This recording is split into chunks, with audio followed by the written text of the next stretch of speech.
ചില ആൾക്കാരുണ്ട്, എൻ്റെ മനസ്സിലൊന്നുമില്ല, ഞാനെല്ലാം വെട്ടി തുറന്ന് പറയും, വെട്ടൊന്ന് തുണ്ട് രണ്ട് അതാണ് എൻ്റെ രീതി എന്ന് പറയുന്ന ആൾക്കാരുണ്ട്. ശരിയാണ്, അവരുടെ മനസ്സിലൊന്നുമില്ല, അവർക്ക് മനുഷ്യത്വമില്ല. മനുഷ്യത്വമുള്ള ഒരാളും അങ്ങനെ പറയില്ല. കാര്യം മനുഷ്യന്മാരെ ആദ്യം പരിഗണിക്കാൻ പഠിക്കണം. ഒരാൾ ഏത് സിറ്റുവേഷനിലൂടെ കടന്നു പോകുന്നു, അവര് എന്താണ് അനുഭവിച്ചുകൊണ്ടിരിക്കുന്ന പ്രശ്നങ്ങൾ എന്നൊന്നും മനസ്സിലാക്കാതെ വായിൽ വരുന്ന എല്ലാ കാര്യങ്ങളും തോന്നിയതുപോലെ ഒരാളുടെ മുമ്പിൽ ചെന്ന് പറയാന്ന് പറയുന്നത്, അത് നിങ്ങൾക്ക് ഒട്ടും നിങ്ങളുടെ വികാരങ്ങൾ കൺട്രോൾ ചെയ്യാൻ നിങ്ങൾക്ക് പറ്റുന്നില്ല എന്നതിൻ്റെ തെളിവാണ് ഇങ്ങനെ പറയുന്നത്, ഇങ്ങനെ ബിഹേവ് ചെയ്യുന്നത്. അല്ലാതെ വലിയൊരു പ്രിവിലേജ് ആയിട്ട് ഇതെൻ്റെ വലിയ ക്വാളിറ്റി ആണെന്ന് കണക്കാക്കരുത്.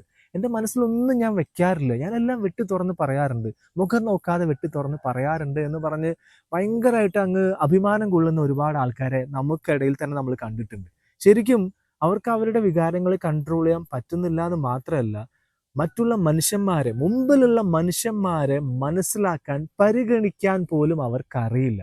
അതാണ് സത്യം. ആ ഒരു കാര്യം ഒരിക്കലും വലിയ ക്വാളിറ്റി ആയിട്ട് നിങ്ങൾ കൊണ്ട് നടക്കരുത്. ശരിക്കും അത് വളരെ നെഗറ്റീവായിട്ടുള്ള, വളരെ മോശമായിട്ടുള്ള ഒരു ക്യാരക്ടറാണ് നിങ്ങളുടെ.